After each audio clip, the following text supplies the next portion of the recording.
untuk pemula adalah knowledge. Kuasai knowledge-nya dulu, karena membeli saham itu kan bukan Mhm. kucing dalam karung.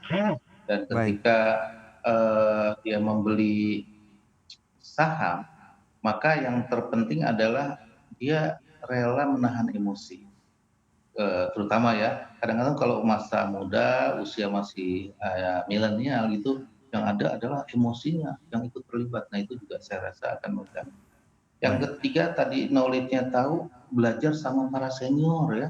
Mhm. Kadang-kadang teman-teman tuh nggak mau belajar, maunya sendiri aja, utak-atik sendiri. Padahal itu adalah tindakan yang salah. Belajarlah masuk ke dalam satu komunitas tertentu, belajar dengan para senior, dan para senior ini biasa juga akan mengajarkan. Di sana ada yang macam-macam, ada yang berbayar, ada yang free segala macam.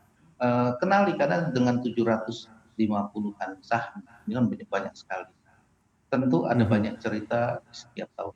Ada cerita corporate action, ada cerita macam-macam, dan yang tahu tentu adalah yang berpengalaman. Mhm. Nah di sini Rahasia-rahasianya silakan begitu ya dengarkan Pak ya, sharing justru ada di mereka, baik komunitas. technical maupun fundamental. Gimana?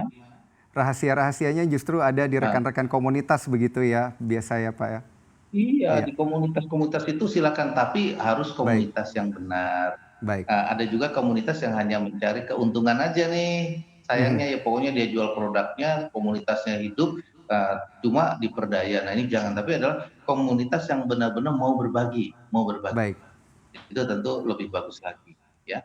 Jadi, Baik. 2 satu poin. udah kenali komunitasnya, dan Mhm. sering juga bekerja sama dengan para analis. Nah, analis ini kan banyak. Nah, telepon analis, masuk kepada analis fundamental teknikal. Nah, contohnya adalah bagaimana kita membeli mobil ya, mobil ini, Baik. tapi harganya harga sepeda, ada nggak? Ada ketika orang Mhm. butuh duit dijual murah, atau ada ketika memang lagi ada lelang dan seterusnya. Jadi pilihlah saham-saham yang nilai intrinsiknya ini atau nilai wajarnya ini lebih murah dari harga pasarnya. Kenapa itu bisa Mhm. terjadi? Nah, ingat nggak ketika IHSG kemarin di bulan Maret, Februari lalu dibanting jatuh sampai dari Baik. 6.300 ke 6.200-an, posisi indeks sampai 3.900, itu banyak harga-harga saham yang Mhm. akhirnya jatuh di bawah sampai nilai pasarnya jauh sekali, bahkan ada yang nilainya Mhm. tinggal 10, 20, 30%. Nah,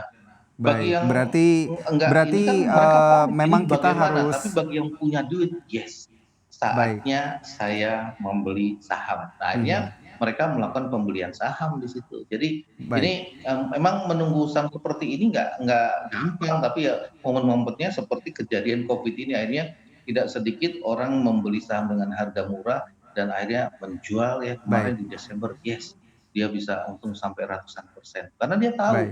Pak Haryadit, momentumnya. Nah, yang tahu seperti poinnya ini sudah kami biasanya adalah catat para ada senior. 4, menarik sekali Pak Haryadit, mulai dari knowledge hingga pilihan saham mana yang harus diambil. Tapi kita beralih dulu ini ke pertanyaan dari Sobat Cuan kita melalui Instagram, karena menarik-menarik Pak pertanyaannya. Yang pertama dari Siblial Bantani, sudah rugi 4,5 juta rupiah baru mulai seminggu. Waduh, harus gimana nih ya?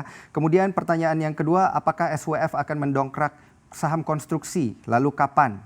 Dan yang ketiga adalah @aulia.rahmadani, kenalan aku minjem uang buat beli saham farmasi, ternyata kemarin harganya jeblok mulu. Kalau udah gini gimana Min? Wah, kita mulai dari yang ketiga dulu, yang pertama dan yang ketiga ini sepertinya menarik sekali Pak Haryadit, terkait dengan sudah rugi 4,5 Ya. juta. Nah ini bahkan ada yang beli saham juga dengan menggunakan utang, sahamnya malah jeblok lagi. Ini harus seperti apa Pak? Ya. Ketika dia membeli, kalau dilihat kan dia baru melepas dalam minggu-minggu ini.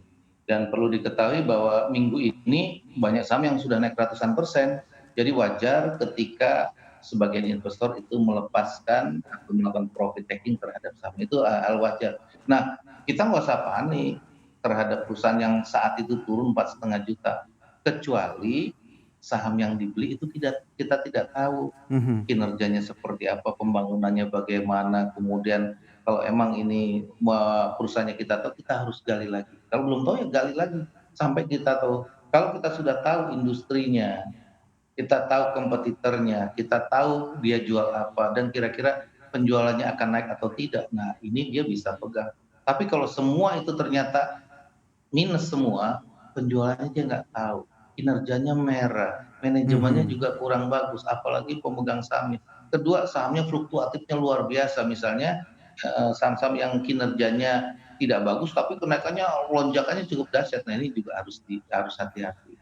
Jadi Mhm. bagi Baik. kami nilai modalnya berapa ya, kan kita harus tahu dulu modalnya. Kalau 4,5%, 4,5 juta itu setara dengan nilai berapa bagi pemain pemain atau bagi para investor yang sudah terbiasa.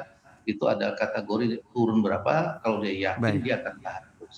Namun Mhm. kalau sebagian penganut dari technical, dia punya target tertentu, kalau dia turun tertentu sampai sekian dia berani cut loss. Itu Mhm. tergantung kita ada sebagai investor fundamentalis atau technical. Baik. Ini pendekatannya tentu berbeda.